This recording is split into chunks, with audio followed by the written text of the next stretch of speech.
proposta do governo para limitar os gastos públicos é aprovada na Câmara e agora está em análise no Senado. O presidente Michel Temer diz que recursos para saúde e educação vão ser preservados e que medida é essencial para a reconstrução da economia. E começou hoje o desligamento do sinal analógico em Brasília e 9 cidades do entorno. As emissoras têm até 17 de novembro para a mudança total da TV digital. Quarta-feira, 26 de outubro de 2016. Está no ar a sua voz. A nossa voz. A voz do Brasil.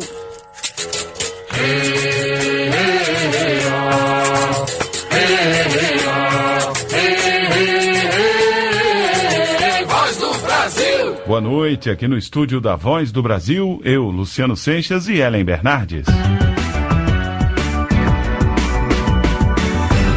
A proposta que define um teto para os gastos públicos foi aprovada pelos deputados nesta terça-feira e agora vai para a análise dos senadores. O presidente Michel Temer disse que a aprovação da proposta reforça a convicção da sociedade em manter a responsabilidade com as contas. E o repórter Paulo La Salve está ao vivo aqui com a gente, vai dar mais detalhes sobre esse assunto.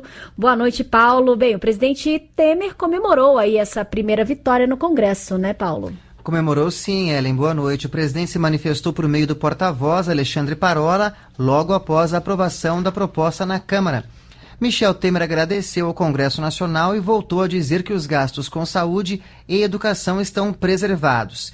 Temer também defendeu que o governo, os parlamentares e o país entendem a importância da responsabilidade fiscal. Vamos ouvir agora o que disse o porta-voz da presidência, Alexandre Parola. A responsabilidade fiscal, sublinha o presidente, é uma das formas de respeito com os impostos recolhidos dos trabalhadores e do empresariado em geral, que devem ser usados com eficiência e transparência em benefício de todos. O presidente Michel Temer observa ainda que, ao longo de todas as conversas mantidas com os deputados, deputadas e lideranças políticas, deixou sempre claro que setores essenciais como saúde e educação são e serão preservados pela PEC e por um governo que faz do investimento social responsável ponto inarredável de suas prioridades. O ministro do Planejamento, Diogo Oliveira, disse que a aprovação foi um passo importante para iniciar um grande processo de reformas que vão trazer a retomada da economia. Ele afirmou ainda que a reação do mercado à medida já é positiva. Já esse ano nós tivemos uma forte valorização das ações brasileiras, das principais empresas brasileiras. As perspectivas de crescimento futuro aumentaram, quase 1% ao ano. A expectativa de inflação caiu, já o cenário do mercado é de trajetória de queda da inflação para o centro da meta nos próximos anos. E os presidentes do Banco Central, Ilan Godfan, e da Federação das Indústrias do Estado de São Paulo, Paulo Scaff, também se manifestaram hoje em apoio à aprovação da PEC. Para eles, os ajustes fiscais em curso no país são um passo importante para a retomada de uma trajetória sustentável para a dívida pública sem aumento de impostos. E agora, Paulo, como é que continua a tramitação da medida? Bem, Luciano, a PEC já começou a tramitar no Senado. O presidente Renan Calheiros leu o texto da proposta em plenário nesta quarta-feira. E pelo cronograma acertado entre Renan e os líderes partidários, a primeira votação da proposta está prevista para 29 de novembro e a segunda para 13 de dezembro. Por alterar a Constituição, a PEC precisa de pelo menos 3/5 de votos favoráveis, o que dá 49 dos 81 senadores. E, Paulo, conta pra gente como essa proposta muda a forma de controle dos gastos no Brasil. Bom, Ellen, a PEC cria um teto para o aumento dos gastos públicos. Segundo a proposta, as despesas poderão crescer apenas no percentual equivalente à inflação do ano anterior, medida pelo IPCA. A ideia é que o governo não gaste mais do que arrecada. Para o ano que vem, por exemplo, todos os setores do governo federal só vão poder aumentar os gastos pela previsão de inflação deste ano, que é de 7,2%. Educação e saúde passam a seguir a regra só a partir de 2018. O chamado novo ajuste fiscal vai durar 20 anos e inclui os 3 poderes: executivo, legislativo e judiciário.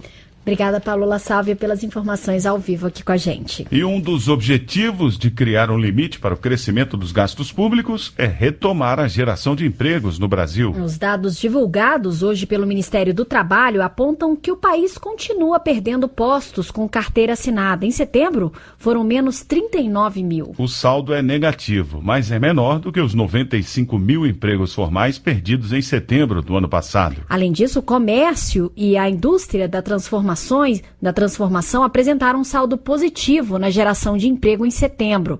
Para o coordenador-geral de estatísticas do Ministério do Trabalho, Mário Magalhães, é um indicativo de que a criação de empregos pode melhorar em breve. Seguindo a mesma tendência do mês passado, alguns setores, principalmente da indústria de transformação, apresentaram resultados positivos, já sinalizando uma tendência à recuperação. É a indústria têxtil, a indústria de calçados, a indústria química e a indústria de produtos alimentícios, que são bens de salário e que podem aí estar sinalizando alguma luz no final do túnel de uma recuperação que ainda é localizada, mas que pode já estar sinalizando um processo de recuperação mais ampla. O Nordeste e o Sul foram as regiões que tiveram crescimento nos postos de trabalho em setembro. O Nordeste em função das atividades ligadas à cana-de-açúcar e à uva, e no Sul pela indústria têxtil. No acumulado do ano, as demissões superam as contratações em mais de 680 mil vagas formais de trabalho. 7 de cada 10 brasileiros com mais de 15 anos têm uma conta bancária. E 40% deles tiveram acesso a linhas de crédito no último ano. Os dados de como os brasileiros utilizam os serviços bancários são do Banco Central, que também está de olho no número de endividados. Informações que ajudam a desenvolver ações para levar educação financeira ao cidadão. O estudante Wilker Guedes tem uma conta bancária desde os 16 anos. Para ele é fundamental hoje em dia. A gente recebe em conta, a gente tem que fazer transferência e tem que ter uma conta bancária. Um levantamento feito pelo Banco Central mostrou que 70% da população brasileira fazem uso de uma conta bancária. A maioria, 63%, já poupou pelo menos uma vez. A comerciante Verônica Guedes, que usa a conta bancária com frequência, disse que, quando dá, guarda um dinheirinho na poupança para uma emergência. É bom para guardar dinheiro, muito bom, é muito importante. Todo mundo tem, né, um dinheirinho guardado. A pesquisa foi realizada com 2.500 pessoas maiores de 15 anos em todas as regiões do país e buscou entender como o brasileiro faz uso dos serviços financeiros como conta bancária, poupança e crédito. Ainda de acordo com o estudo, 40% dos brasileiros tiveram acesso a crédito nos últimos 12 meses. Mas para a chefe do Departamento de Educação Financeira do Banco Central, Elvira Cruvinel, o brasileiro ainda precisa aprender a não ficar endividado. E para ajudar na hora de fazer as contas, o Banco Central oferece cursos de educação financeira. O mais importante é organizar a sua vida financeira. Então comece anotando tudo que você gasta. A partir daí você começa a categorizar essas despesas de acordo com a sua vida familiar, de casa, escolares. E aí você vai conseguir identificar quais são as despesas necessárias, quais são os supérfluos, que você tem direito ao supérfluo, mas você tem que saber que ele é um supérfluo. E quais são os desperdícios que eu tenho? Desperdício não pode acontecer nunca, porque você está rasgando dinheiro. Para saber mais sobre o programa de educação financeira do Banco Central, acesse a página do banco na internet, bcb.gov.br. Reportagem Mara Kenup.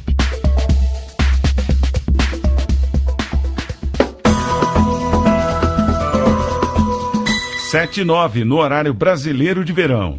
Turistas estrangeiros que vêm ao Brasil já deixaram por aqui mais de 4 bilhões e 600 milhões de reais de janeiro a setembro deste ano. Segundo dados divulgados pelo Ministério do Turismo, houve um aumento de 7,7% em comparação ao mesmo período de 2015. Além disso, os gastos de brasileiros no exterior também tiveram um leve aumento em setembro se comparado ao ano anterior. Segundo o Ministério do Turismo, isso se deve à queda na cotação do dólar. Voz do Brasil. O sinal da TV analógica começou a ser desligado hoje em Brasília e em 9 cidades goianas em torno do Distrito Federal. O desligamento termina no dia 17 de novembro. Depois dessa data, para sintonizar os canais da TV aberta só com receptor digital. Famílias beneficiárias de programas sociais do governo federal têm direito a um kit de graça, com antena e conversor. A dona Nilza Maria, de Brasília, já sabe direitinho como vai ficar a TV que ela tem em casa depois que instalar a antena digital. A minha televisão vai ficar ótima, muito legal para mim ficar assistindo a novela. É isso mesmo, dona Nilza. A qualidade do sinal vai ficar muito melhor depois da TV digital. As imagens são de alta definição, sem chuviscos e o som livre de chiados. E o melhor, é de graça. Quem tem televisão antiga, daquelas de tubo, vai precisar de um conversor e uma antena. Agora, se o aparelho é novo, fabricado depois de 2010, se ele está ligado à TV a cabo ou antena parabólica, ele já está pronto para receber o sinal digital, como explica o antenista de Brasília, Helder Santos. Você tendo o conversor e a antena digital, você vai fazer a ressintonia dos canais e a programação automática na sua TV. O prazo para o desligamento da TV analógica em Brasília e no entorno foi prorrogado para o dia 17 de novembro. O presidente da Anatel, Juarez Quadros, explica que a medida é para garantir que a transição ocorra da melhor maneira possível. A principal razão é flexibilizar a condição de algum interessado para que ele tivesse a oportunidade de fazer quando lhe fosse possível. Então essa condição foi aceita dentro do grupo e aceita por todos os interessados. Beneficiários de programas sociais inscritos no Cadastro Único do Governo Federal têm direito a um kit digital de graça, que vem com uma antena e um conversor.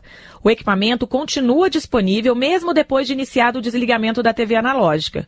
A instalação é à parte, mas pode ser feita de forma gratuita também, como explica Deise Feitosa, coordenadora de mobilização social da entidade Seja Digital. A gente capacitou gratuitamente 350 antenistas de todo o DF do entorno e contrapartida, cada um vai realizar 10 instalações gratuitas. Para saber se você tem direito ao kit, ligue para 147 ou acesse sejadigital.com.br. Reportagem Beatriz Amiden.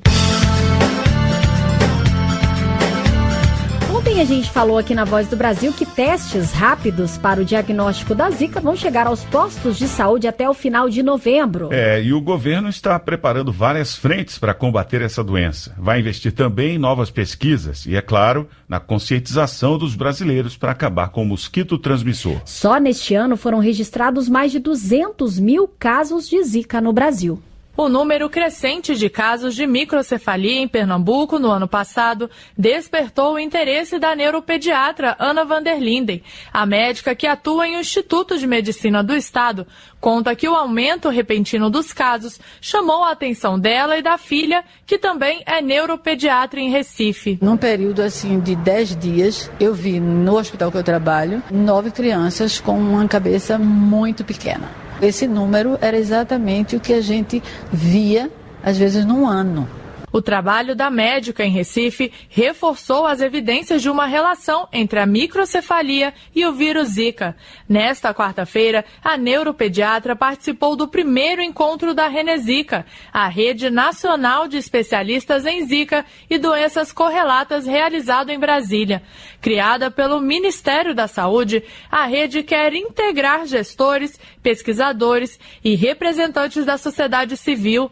Durante o encontro, o ministro da Saúde, Ricardo Barros, destacou os esforços do governo no combate ao mosquito Aedes aegypti, transmissor da Zika, chikungunya e dengue. Saiu a seleção de 69 projetos do financiamento do CNPq, com recursos de vários ministérios, para pesquisas, novas pesquisas sobre Zika, dengue e chikungunya.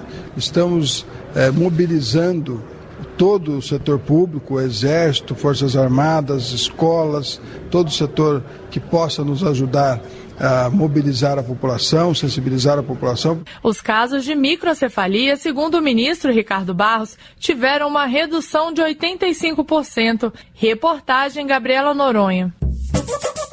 Voz do Brasil. Usar a tecnologia para melhorar o combate à corrupção. É esse o objetivo de uma parceria firmada hoje entre o Ministério da Justiça e a Justiça do Trabalho. A ideia é que a Justiça utilize informações de um laboratório de tecnologia para aperfeiçoar o combate a crimes como desvio de dinheiro. O Tribunal Superior do Trabalho e outros órgãos trabalhistas terão acesso a um laboratório de tecnologia que permite o compartilhamento e cruzamento de informações, experiências e técnicas de investigação para combater a corrupção e o desvio de dinheiro.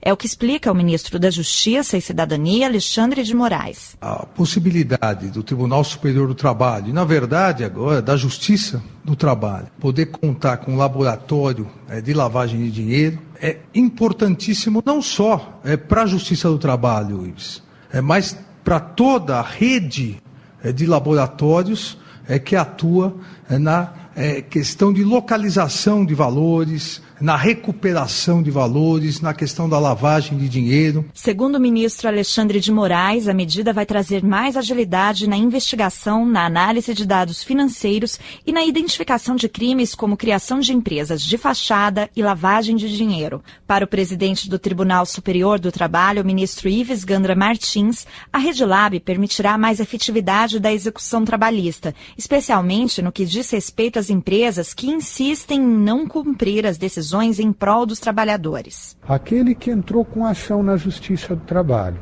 eventualmente em relação a uma empresa que fechou, ele vai poder conseguir, se ganhar, tiver o seu direito reconhecido, receber mais rápido, porque se fosse esperar para fazer uma investigação mais ampla, sem os meios adequados, sem esse laboratório, talvez nunca ele recebesse, porque uma das coisas que acaba acontecendo na Justiça do Trabalho é que se depois de um certo período não se encontra nenhum bem do empregador para ser penhorado, a execução fica suspensa. E depois de 5 anos, se não se encontrou mais, já se encerra definitivamente aquela execução. Então isso é péssimo. O trabalhador tem o seu direito reconhecido e não recebe nada. Ainda segundo o ministro Ives Gandra Martins, a cooperação entre Ministério da Justiça e Justiça do Trabalho já começa a partir de hoje.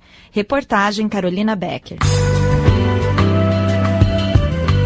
Meninas brasileiras a partir dos 9 anos de idade podem receber de graça a vacina contra o HPV, vírus que causa o câncer de colo do útero. Um relatório das Nações Unidas, lançado hoje em Brasília, analisa a importância de medidas como essa para o desenvolvimento de garotas na faixa etária de 10 anos em todo o mundo. Segundo o relatório, essas políticas asseguram uma vida saudável da adolescência à idade adulta. Escola, brincadeira e sonhos. Assim deveria ser a vida de crianças de 10 anos de idade, como é a de Samantha Borges. Ela mora com os pais, tem um irmão pequeno com quem gosta de jogar futebol, sua matéria preferida é matemática e já tem planos para o futuro. Eu quero ser policial e eu adoro isso. Eu gosto do que eles fazem e para me ajudar as pessoas. Mas Ceilândia, a cidade do Distrito Federal onde ela mora, tem baixo índice de desenvolvimento humano, assim como muitas outras regiões do mundo onde está a maior parte das meninas da idade de Samantha. Segundo a representante auxiliar do Fundo de População das Nações Unidas no Brasil, Fernanda Lopes, Samantha e outras 60 milhões de meninas de 10 anos estão entre os grupos populacionais mais vulneráveis do mundo. Elas já começaram a percorrer o caminho para o seu futuro. E o futuro delas depende, em grande parte, das escolhas de várias pessoas. Dos pais irresponsáveis, dos formuladores das políticas públicas, das educadoras, dos educadores, dos profissionais de saúde. O relatório publicado hoje pela ONU mostra que mais da metade da população de meninas de 10 anos está em países com altos níveis de desigualdade de gênero e que a cada 10 minutos morre uma menina no mundo por causa da violência. O estudo revela também que o Brasil tem 1.600.000 meninas nessa idade. De acordo com a diretora do Departamento de DST, AIDS e Hepatites Virais do Ministério da Saúde, Adélia Benzaken, é importante que essas crianças tenham acesso a direitos básicos, como, por exemplo, serviços de saúde. Com relação à ação do Ministério da Saúde nessa faixa etária, nós enfatizamos aqui a vacinação contra o HPV na faixa etária de 9 a 13 anos de idade. Escola também é fundamental para garantir o futuro delas. Cada ano de educação aumenta em média quase 12% da renda das garotas no futuro. Ainda assim, 16 milhões de meninas de 6 a 11 anos nunca irão à escola. Uma das razões para essa baixa escolaridade é o casamento precoce. Quase 48 mil meninas se casam diariamente em todo o mundo antes dos 18 anos de idade. Segundo a secretária nacional de Direitos das Crianças e Adolescentes, Cláudia Vidigal, A questão do casamento infantil também é um problema no Brasil. São cerca de 800 mil meninas casadas antes dos 18 anos. Muitas vezes elas se casam porque elas entendem que essa é a única possibilidade, o único caminho, o único projeto de vida possível para elas. Nós precisamos apresentar novos projetos, empoderá-las desde os 10 anos para que elas compreendam que há muitos caminhos possíveis. A ONU estima que se todas as meninas de 10 anos de idade que vivem em países em desenvolvimento completassem o ensino médio, a economia desses países poderia aumentar em 21 bilhões de dólares. Reportagem Paola de Orte.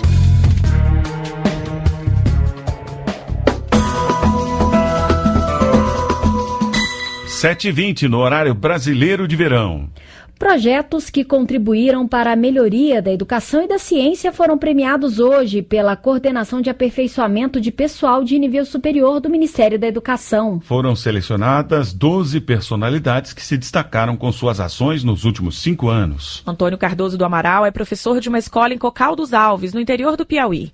Com a dedicação da equipe de professores, a escola já teve 150 alunos premiados em diversas competições, como Olimpíada de Matemática, Física e Língua Portuguesa. A instituição de tempo integral, que é modelo na região, recebeu uma das homenagens no Prêmio Anísio Teixeira, oferecido a cada 5 anos pela CAPES. O professor garante que o prêmio é muito mais do que uma homenagem. Acaba que nos ajuda a formar alunos melhores preparados, que nós tornamos eles monitores e que ajudam aos outros e dá um certo ânimo, e a gente volta cada vez mais entusiasmado e capaz de influenciar outros a continuar no trabalho como o nosso. O prêmio existe há 35 anos e homenageia personalidades brasileiras que tenham contribuído com projetos e pesquisas para a educação e a ciência no país. Desde 2013, também são premiadas ações na educação básica, que aprimorem o ensino e a formação dos professores. Nesta quarta-feira, 12 pessoas receberam o prêmio. Além de reconhecer trabalhos relevantes, a homenagem incentiva a pesquisa e melhora a educação no país, como explica o presidente da CAPES, Abílio Baeta Neves. Todos eles trabalharam em campos sensíveis, importantes, estratégicos e fundamentais para a transformação da educação do Brasil. A lista de premiados você confere no site da CAPES em www.capes.gov.br. Reportagem Beatriz Amiden. Mais de 10 milhões de reais foram liberados hoje para que cidades do Paraná, Espírito Santo, Minas Gerais e Goiás possam reconstruir estruturas danificadas por chuvas, enxurradas e inundações. A cidade paranaense de Londrina, por exemplo, vai receber 5 milhões e 600 mil reais para construir ou reconstruir 10 pontes atingidas por enxurradas no início deste ano. Já Teresina de Goiás, em Goiás, também sofreu com inundações e vai receber pouco mais de 2 milhões. O dinheiro do Ministério da Integração Nacional vai ser liberado para as cidades de Cariacica, no Espírito Santo, e Aimorés, em Minas Gerais. Você ouviu hoje na Voz do Brasil. Proposta do governo para limitar os gastos públicos é aprovada na Câmara e agora está em análise no Senado. Presidente Michel Temer diz que recursos para saúde e educação vão ser preservados e que a medida é essencial para a reconstrução da economia. Começou hoje o desligamento do sinal analógico em Brasília e 9 cidades do entorno. Emissoras têm até 17 de novembro para a mudança total da TV digital. Este foi o Noticiário do Poder Executivo, uma realização da Secretaria de Comunicação Social da Presidência da República. Produção EBC Serviços. Siga a Voz do Brasil no Twitter, twitter.com/Voz do Brasil. Quer saber mais sobre o governo federal? Assista a TV NBR e acesse www.brasil.gov.br. Boa noite. Fique agora com o Minuto do TCU e em seguida as notícias do Poder Judiciário e do Congresso Nacional. Uma boa noite para você e até amanhã. Voz do Brasil. Minuto do TCU.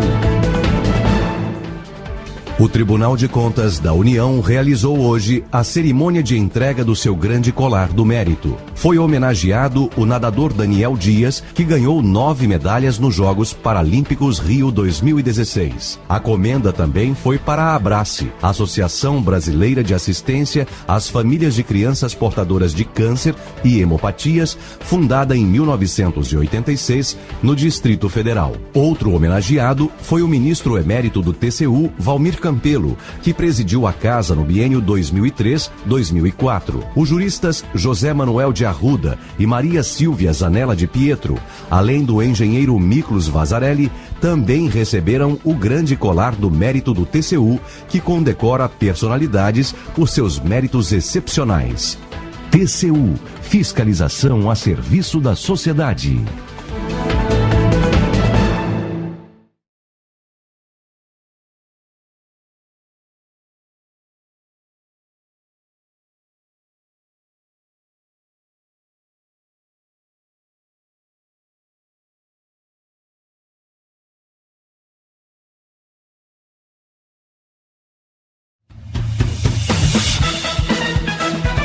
Você vai ouvir agora notícias do Poder Judiciário. Supremo Tribunal Federal considera inviável o recálculo de aposentadoria por desaposentação. Desconto na mensalidade escolar para quem pagar dentro do prazo é considerado válido. Eleitores com deficiência encontrarão urnas adaptadas nas eleições municipais. Agora em Brasília, 7h25. Boa noite, eu sou Uliana Gomes. E eu sou Arthur Filho. O plenário do Supremo Tribunal Federal considerou inviável o recálculo do valor da aposentadoria por meio da chamada desaposentação. Com isso, o aposentado não pode ter a revisão do benefício após voltar a trabalhar e contribuir para o regime geral de previdência social. Ricardo Viula. Os ministros contrários à desaposentação lembraram que a lei da Previdência Social proíbe a concessão de contrapartida financeira adicional ao aposentado que permanece trabalhando e contribuindo.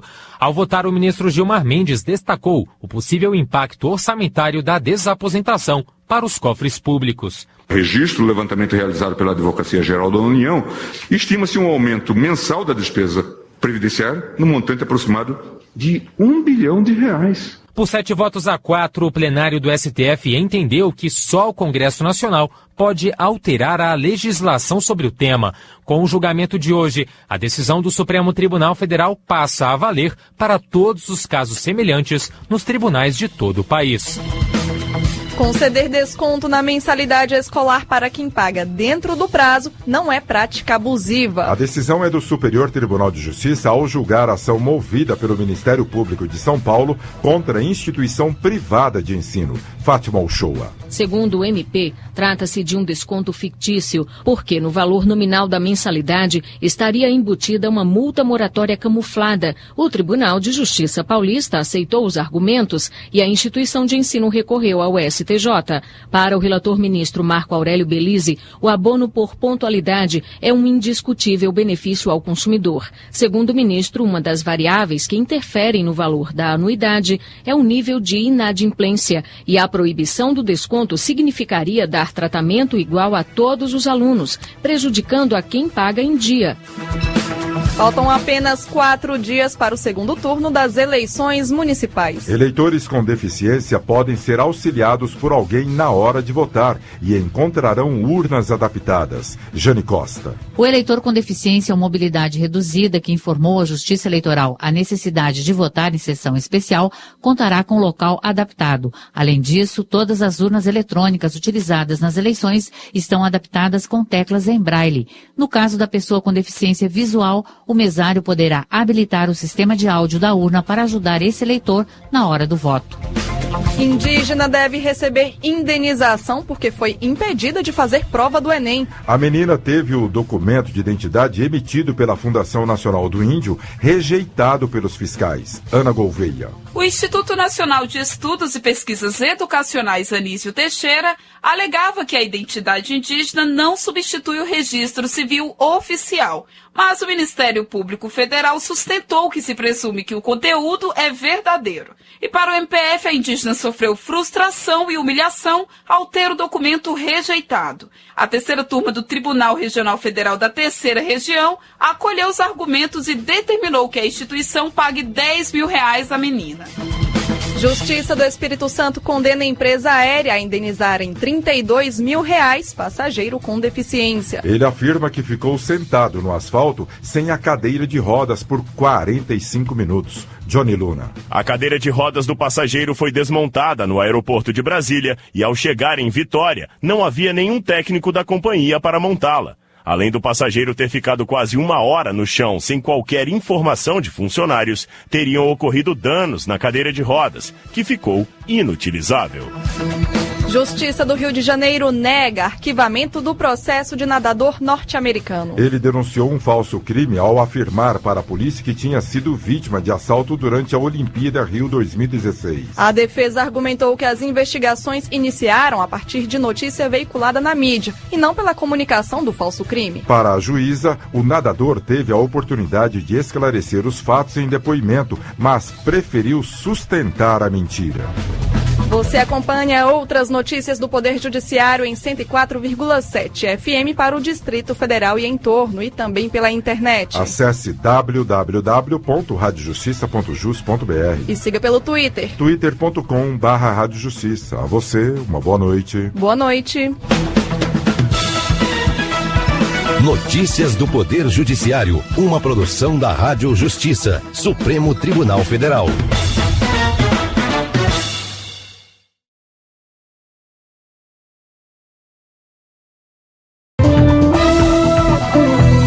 Está no ar, o Jornal do Senado.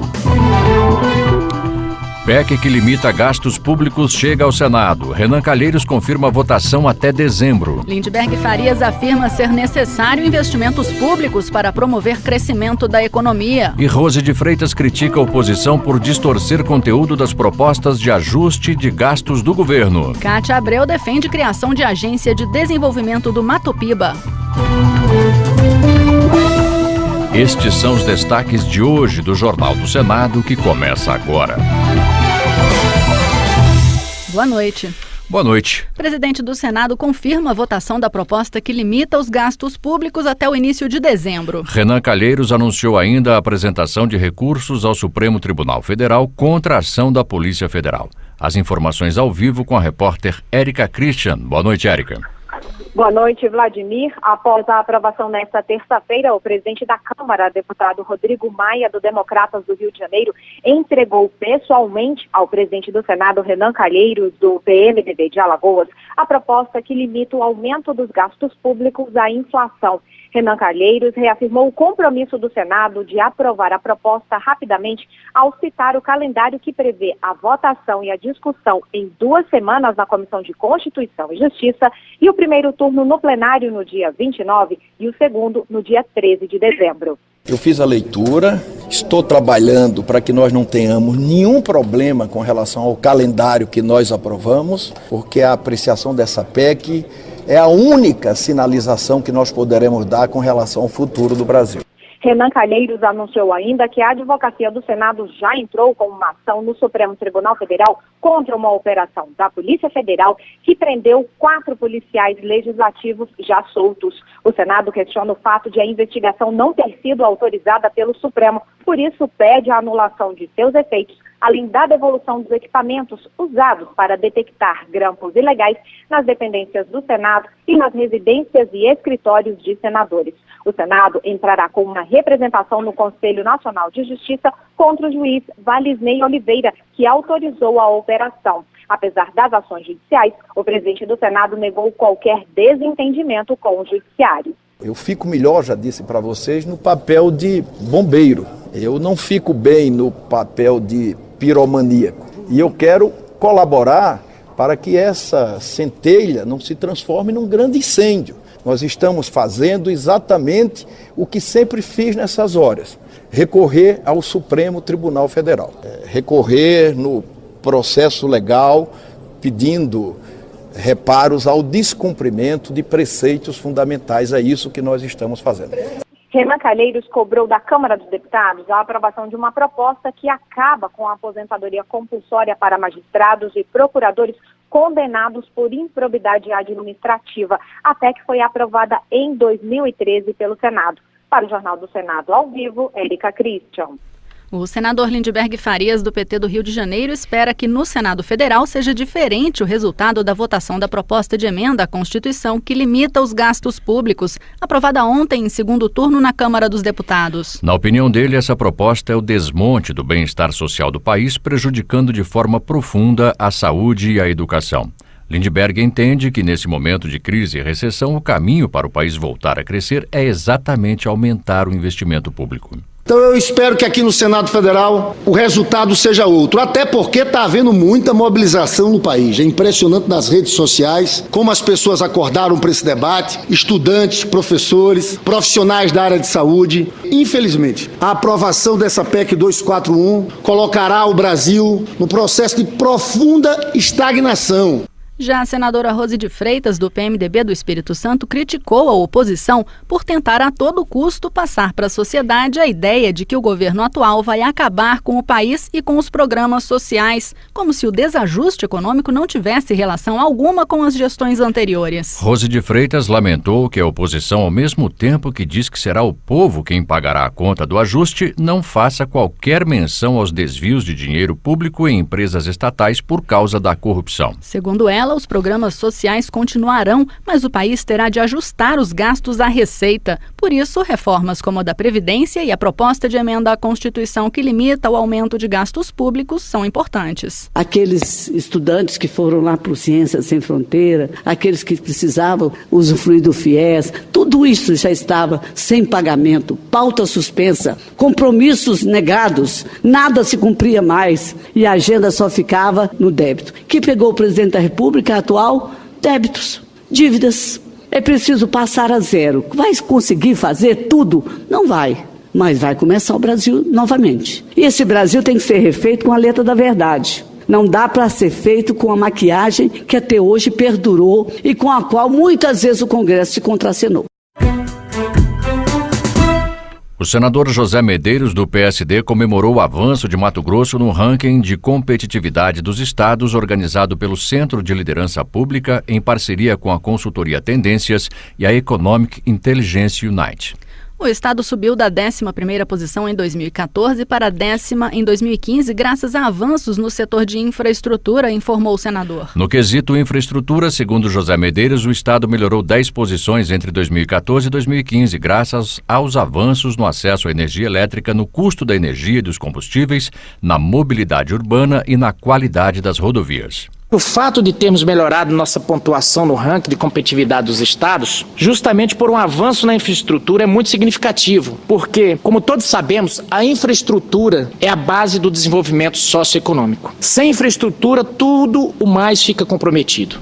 O senador Valdir Raupp, do PMDB de Rondônia, informou que o governo deve lançar em breve editais para a construção dos linhões de transmissão de energia para atender os municípios entre Presidente Médici e Costa Marques, Ariquemes e Buritis, Jaru e Machadinho do Oeste e Porto Velho ao distrito de Extrema. Ele lembrou que, apesar de gerar energia, várias regiões de Rondônia ainda estão isoladas. Rondônia melhorou muito com a construção de inúmeras pequenas centrais hidrelétricas, da usina de Santo Antônio e Giral. Hoje nós temos fartura de geração de energia elétrica, mas por ironia existe fartura de geração de energia, mas ainda falta energia em algumas localidades por falta de linha de transmissão. Por isso nós fizemos essa reunião para dizer ao governo federal que Rondônia não aceita, que o povo de Rondônia não aceita que nós estejamos mandando energia para fora do estado e ainda tenhamos regiões isoladas em Rondônia com falta de energia elétrica. O líder do PT, senador Humberto Costa, afirmou que o programa de parcerias para investimentos anunciado pelo governo prejudicou o Nordeste ao retirar ações previstas em pacote semelhante adotado pela então presidente Dilma Rousseff. Humberto Costa citou como exemplo de discriminação com o Nordeste os cortes em ações de incentivo à aviação regional em Pernambuco. Enquanto sob a gestão Dilma havia previsão de investimentos em 9 aeroportos regionais, Temer contemplou apenas 2 desses terminais em seu programa. É inaceitável que o governo federal volte a adotar uma visão desigual da federação, que nós acreditávamos já está sendo superada. A cada um, o atendimento de suas necessidades, para que possamos crescer de maneira equilibrada. E a senadora Cátia Abreu, do PMDB do Tocantins, defendeu o projeto que cria a Agência de Desenvolvimento do Matopiba para planejar a produção agrícola na região que ela classificou de a última fronteira agrícola do país e talvez do mundo. Abrangendo Maranhão, Piauí, Bahia e Tocantins, o Matopiba tem 35 milhões de hectares aptos ao plantio, que representam 10% da produção de grãos no país. Segundo ela, nas últimas 3 safras de grãos, a produção cresceu 11% em todo o país, enquanto que no Matopiba o crescimento foi de 49,4%. E mesmo com esse potencial, o Matopiba sofre com a escassez de água em algumas regiões e o desenvolvimento desigual, disse Cátia Abreu, que defendeu o fim da ocorrência na região de ilhas de prosperidade cercadas por pobreza. Se nada for feito, o Matopiba pode repetir essa lógica, alertou a senadora, ao lembrar que 235 mil das 250 mil propriedades rurais existentes na região são cultivadas por pessoas que estão nas classes D e E.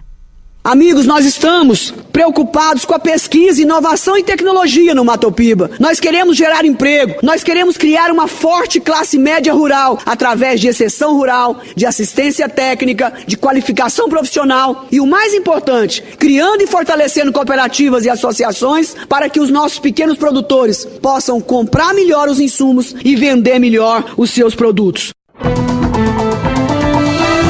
Jornal do Senado. Apresentação Raquel Teixeira e Vladimir Espinosa com áudio de Eliseu Caires. O Jornal do Senado fica por aqui. Acompanhe agora as notícias da Câmara dos Deputados. Boa noite. Boa noite e até amanhã.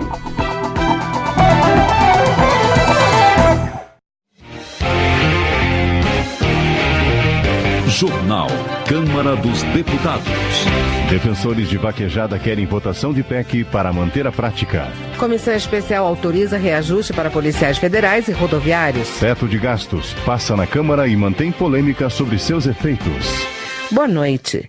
A proposta de emenda à Constituição que proíbe o aumento de gastos da União por 20 anos foi aprovada na segunda e última votação no plenário da Câmara. A votação terminou na madrugada de hoje. Foram 359 votos a favor, 51 a mais do que o necessário. 116 deputados votaram contra. O texto ainda vai ao Senado para votação em 2 turnos. Acompanhe a reportagem. A PEC 241 muda o texto da Constituição, estabelecendo que a partir do ano que vem, as despesas dos órgãos públicos não podem ser maiores do que no ano anterior e só devem ser reajustadas pela inflação. Isso inclui todos os órgãos do Executivo, Legislativo, Judiciário, Ministério Público e Defensoria Pública. A restrição vale para todas as áreas, como obras e funcionalismo, inclusive saúde e educação, que entram nessa regra um ano depois, em 2018.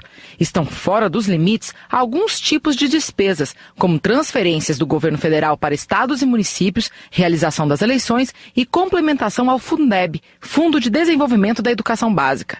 A proposta prioridade do governo Michel Temer dividiu o plenário.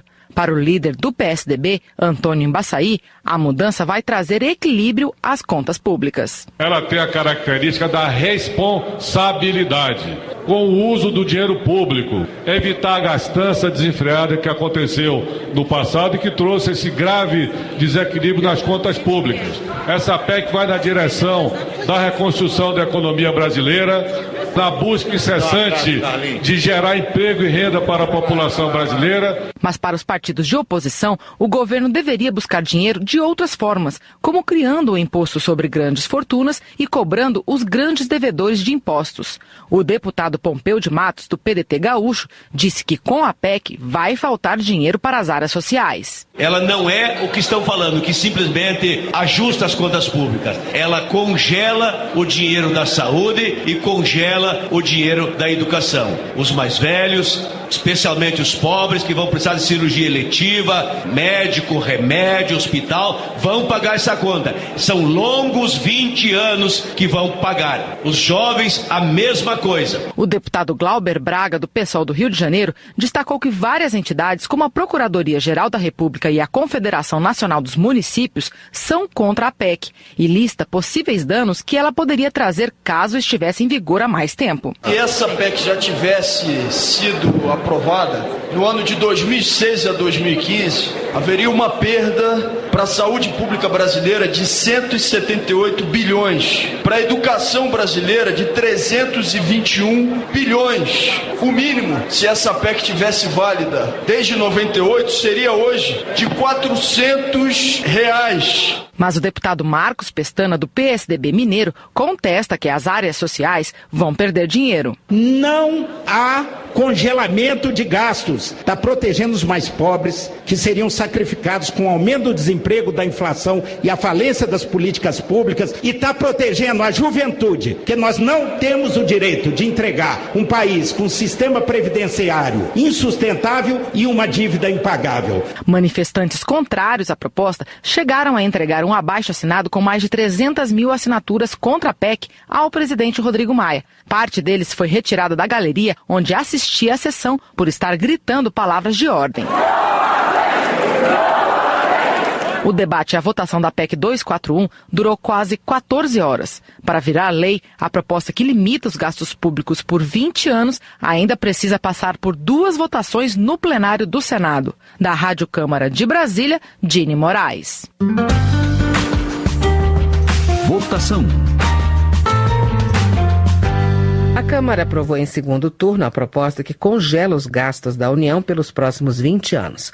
Na avaliação de missionário José Olímpio, do Democratas de São Paulo, o resultado demonstra que a maioria dos parlamentares votou pensando no futuro do país. Ao lamentar a aprovação da proposta que limita os gastos do governo federal, João Daniel, do PT de Sergipe, classifica o projeto como uma tentativa de desmonte das políticas públicas, especialmente nas áreas de educação e saúde. Luiz Couto, do PT da Paraíba, avalia a aprovação da proposta dos gastos públicos como uma vergonha para a Câmara. Segundo o deputado, são projetos como esses que fazem do Legislativo um poder sem representatividade. Ronaldo Lessa, do PDT de Alagoas, tem a convicção de que a PEC do teto de gastos é um erro. Para o congressista, essa proposta não se sustenta, principalmente no que diz respeito aos salários. Ele diz que, se nem agora estão sendo dados reajustes, o que será no próximo ano, quando a PEC vai limitar os reajustes à inflação do ano anterior. Com a aprovação da PEC 241, a assistência social perderá até 2036 900 bilhões de reais em políticas sociais, principalmente na região Nordeste. Os dados foram apresentados por Paulão, do PT de Alagoas. Ele enfatiza que serão afetados os programas de cisternas, aquisição de alimentos, agricultura familiar, todos destinados a segmentos vulneráveis. Luiz Carlos Rauli, do PSDB do Paraná, considera que com a aprovação do teto de gastos, está realizada uma pequena etapa do ajuste fiscal. Ele acredita que na sequência virão reformas como as da Previdência, a trabalhista, a tributária e a política. Segundo o deputado, essas mudanças devem ser aprovadas para o Brasil voltar a crescer e gerar empregos. Décio Lima, do PT de Santa Catarina, lamenta os retrocessos da educação, a alteração da legislação do pré-sal e a aprovação da proposta do teto de gastos. O deputado espera que a sociedade brasileira desperte para um processo de luta dos seus interesses. A aprovação da proposta do teto de gastos vai ajudar na reconstrução do país. A opinião é de Júlio César, do PSD do Piauí. Ele expressa alegria com a conclusão da votação na Câmara dos Deputados. A PEC do teto de gastos, aprovada ontem na Câmara, segue para o Senado. Padre João, do PT mineiro, critica os parlamentares que votaram a favor do texto que coloca em risco o futuro do Sistema Único de Saúde, de acordo com o parlamentar. Ele lamenta que muitos congressistas que se diziam preocupados com a saúde tenham votado a favor da emenda. A aprovação da PEC que limita os gastos públicos da União também recebeu críticas de Chico Lopes, do PCdoB do Ceará.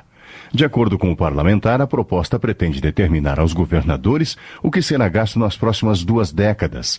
O deputado afirma que os apoiadores do projeto ou estão se fazendo de bobos ou são ignorantes em economia. Economia. A 9ª edição da Conferência Quadrienal de Engenharia Costeira e Portuária em Países em Desenvolvimento foi realizada no Rio de Janeiro em outubro. Edinho Bez, do PMDB de Santa Catarina, ressalta a importância do evento para o Brasil e destaca o tema deste ano, que trata do aperfeiçoamento e da busca de soluções integradas no transporte aquaviário e do desenvolvimento costeiro. Trabalho. Foi aprovado hoje em comissão especial o projeto de lei do Executivo que concede reajustes salariais aos policiais federais, policiais rodoviários federais, peritos federais agrários, servidores do Departamento Nacional de Infraestrutura de Transportes e servidores da carreira de Políticas Sociais. Os reajustes são diferenciados por categoria e serão parcelados nos próximos 3 anos a partir de 2017. O projeto também permite que servidores de 3 carreiras possam optar pela incorporação de gratificações de desempenho aos proventos de aposentadoria ou de pensão. Acompanhe a reportagem. Os deputados se dispuseram a ajudar na tramitação rápida do projeto no Senado para que não ocorram atrasos nos pagamentos. O vice-líder do governo, o deputado Fernando Francischini, do Solidariedade do Paraná, citou também a tramitação da proposta que limita os gastos públicos pelos próximos 20 anos. Mesmo vislumbrando que um projeto do próprio governo como esse, com certeza não vai ser afetado pela PEC, nós podemos também, para deixar todas as categorias mais tranquilas, aprovar antes da PEC 241 para que isso possa passar de uma maneira tranquila e todos possam estar no final do ano esperando a primeira parcela da recomposição de uma maneira muito tranquila. Para 2017, a PEC prevê um reajuste das despesas em geral de 7,2% e para os anos seguintes pela inflação medida pelo IPCA. Mas os reajustes salariais, que segundo os deputados repõem perdas acumuladas, são, por exemplo, de mais de 23% para os policiais já em 2017 e de pouco mais de 35% no total da categoria até 2019. A deputada Maria do Rosário, do PT do Rio Grande do Sul, diz que a proposta do limite de gastos também poderá ter efeitos sobre novos reajustes e reposição de pessoal. Que o não cumprimento das metas e do teto em algumas áreas determina o não reajuste de salários, a não manutenção de vantagens e a não existência de concursos públicos. Quero citar também que gasto primário, que é o que trata a PEC 241, engloba o aposentado servidor. Se alguém da ativa cumprir o seu período e for para a aposentadoria, não abrirá automaticamente vaga na ativa. Para a deputada Soraya Santos, do PMDB do Rio de Janeiro, porém, o momento é de avançar na negociação dentro do Senado. Mas essa manhã não é manhã de politizar, de trazer problemas, é manhã de celebrar a grande vitória que os policiais rodoviários federais conquistaram nesse Brasil por sua forma de lutar, por sua forma de trabalhar. O deputado João Campos, do PRB de Goiás, presidente da comissão especial, informou que os deputados também estão negociando com o governo reajustes para outras categorias, como os fiscais do Ministério do Trabalho. A comissão decidiu ainda fazer uma indicação à presidência da República para que negocie com o governo do Distrito Federal reajustes semelhantes aos dos policiais federais para a Polícia Civil do DF. Da Rádio Câmara de Brasília, Silvia Minhato. Política. Carlos Marum, do PMDB de Mato Grosso do Sul, cobra uma ação veemente do Poder Legislativo em relação à ação de buscas realizada pela Polícia Federal nas dependências do Senado. De acordo com o parlamentar, é inconcebível imaginar que o juiz de primeira instância que ordenou a operação não soubesse que se tratava de abuso de poder. As buscas realizadas pela Polícia Federal no Senado na última sexta ainda repercutem na Câmara. Jandira Fegali, do PCdoB do Rio de Janeiro, acredita que o Congresso perdeu a credibilidade perante a sociedade e tem sido tratado como algo menor. Ela lamenta a forma como foi realizada a operação e classifica a ação de invasão. Jair Bolsonaro, do PSC do Rio de Janeiro, acusa o PT de tentar implantar um sistema político esquerdista radical no Brasil. Segundo ele, a ex-presidente Dilma tomava decisões de Estado influenciada pelos governos cubano e venezuelano.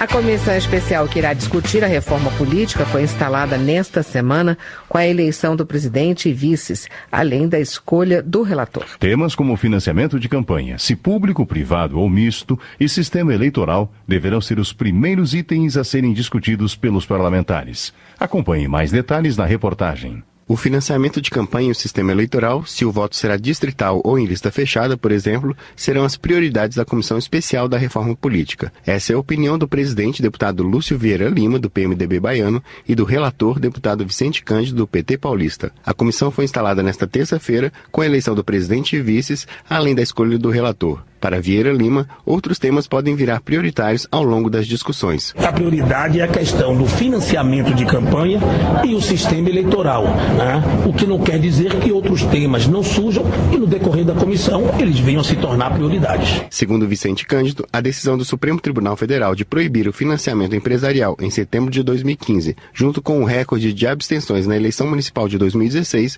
mostrou os limites do sistema atual. O sistema eleitoral do Brasil já há muito anunciava uma crise. Ele já há muito é incompatível com a democracia, com incentivo à participação e com o financiamento. Chegou no limite. Essa eleição, juntada com a decisão do Supremo Tribunal Federal proibindo as doações empresariais, chegou no limite. Eu acho que há esse consenso hoje. Não dá mais, seria uma irresponsabilidade muito grande do Congresso Nacional de deixar uma eleição 2018 no sistema que está. Tanto Lima quanto Cândido afirmaram que haverá diálogo com o Senado para agilizar a tramitação das propostas de reforma. A última experiência nossa foi muito ruim, teve uma sintonia muito grande com o Senado, não ajudou, acho que o povo não entendeu isso e tem o compromisso do presidente Renan Calheiros de fazer tudo muito junto, até olhar o texto lá antes que vai votar e a recíproca também é verdadeira, para que a gente consiga, num prazo aí, até meio do ano que vem, dar soluções para esses grandes problemas. Os senadores discutem atualmente um texto que estabelece uma cláusula de barreira para partidos políticos e o fim das coligações proporcionais. Ao contrário do relator, que espera votar a reforma política na comissão apenas em 2017, Lúcio Vieira Lima quer aprovar temas de consenso já neste ano para mostrar produtividade da comissão. A próxima reunião do colegiado será em 8 de novembro para análise do roteiro de trabalho do relator. Da Rádio Câmara de Brasília, Thiago Miranda. Desenvolvimento Regional. Está sendo realizado em Bento Gonçalves, no Rio Grande do Sul, o 39º Congresso Mundial da Vinha e do Vinho. De acordo com Celso Maldaner, do PMDB de Santa Catarina, será apresentado um estudo que será usado para reforçar a meta do governo de aumentar de 6,9% para 10% a participação do Brasil no mercado mundial agropecuária em 5 anos. Vai até o dia 28 deste mês o Congresso Mundial da Vinha e do Vinho em Bento Gonçalves, no Rio Grande do Sul. Mauro Pereira, do PMDB, explica que o evento tem como objetivo definir as diretrizes para o setor, bem como as recomendações para aperfeiçoar a produção de uva. Justiça. Prática de derrubar um boi puxando-o pelo rabo, a vaquejada dividiu parlamentares, ativistas e vaqueiros nesta semana, em audiência pública nas comissões do Esporte e de Meio Ambiente e Desenvolvimento Sustentável da Câmara. O debate ocorreu após manifestantes ocuparem a esplanada em defesa da atividade, como conta a reportagem a seguir. No início do mês, o Supremo Tribunal Federal julgou inconstitucional lei do Estado do Ceará que regulamentava a vaquejada como política desportiva e cultural. Os ministros consideraram que a prática implica crueldade intrínseca nos tratamentos aos animais. A decisão da Corte acirrou os discursos de manifestantes pró e contra a vaquejada na Câmara. Para as entidades em defesa dos direitos de animais, não é possível mudar o parecer do STF por meio de leis ou de proposta de emenda à Constituição. Já para os favoráveis, a decisão ainda não é definitiva e pode ser alterada pelo Congresso. Como uma solução para regulamentar a atividade, foi apresentada uma proposta de emenda à Constituição que classifica os rodeios e as vaquejadas como patrimônio cultural imaterial brasileiro. O autor, o deputado pernambucano João Fernando Coutinho, do PSB, defendeu a medida. Uma possibilidade de explanar o que representa a nova vaquejada, a vaquejada moderna, a vaquejada que preza pelos animais, que evita os maus tratos, garantindo que os animais tenham uma boa alimentação, que tenham uma boa sanidade, os veterinários acompanhando, fazendo as suas vistorias na entrada, tanto os bovinos como os equinos. Contrário à vaquejada, o deputado Ricardo Izá, do PP de São Paulo, não acredita que uma PEC possa reformar decisão do Supremo. Ele explicou que, ao decidir pela inconstitucionalidade, o Supremo considerou a proibição de maus tratos aos animais no artigo 225 mais importante que o direito à manifestação cultural, no artigo 215. A PEC ela altera o artigo 215 da Constituição. E o voto do ministro Lewandowski foi claro que o artigo 225 sobrepõe ao artigo 215.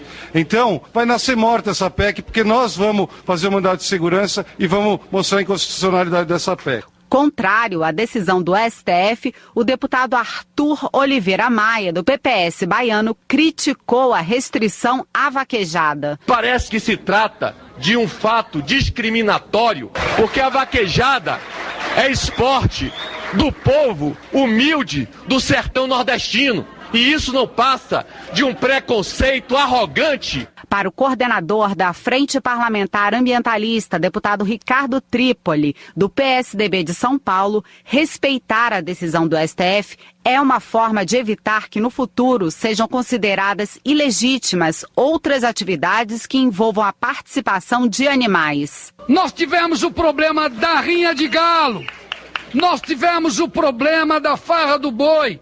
E agora nós estamos com o problema da vaquejada. Para que a gente não chegue no rodeio, é bom que se pare por aqui. O que vai acabar acontecendo é exatamente isso. Antes da audiência das comissões do Esporte e de Meio Ambiente em favor da vaquejada, o presidente da Câmara dos Deputados, Rodrigo Maia, confirmou a criação de comissão especial para analisar a PEC que qualifica a vaquejada e rodeio como patrimônio cultural. Ele também se comprometeu a buscar diálogo com os ministros do STF para reverter a decisão que prejudica os vaqueiros. Da Rádio Câmara de Brasília, Emanuele Brasil. Ao avaliar como inaceitável a fala da atriz Alexa Deschamps na audiência que debatia a regulamentação da vaquejada, Pedro Vilela, do PSDB de Alagoas, considera que os parlamentares e a população do Nordeste foram desrespeitados pela artista, que, segundo o deputado, foi preconceituosa em relação aos nordestinos e aos beneficiários do Bolsa Família. Termina aqui o Jornal Câmara dos Deputados. Boa noite. Boa noite para você e até amanhã. Voz do Brasil. De segunda a sexta, às 19 horas. Boa noite.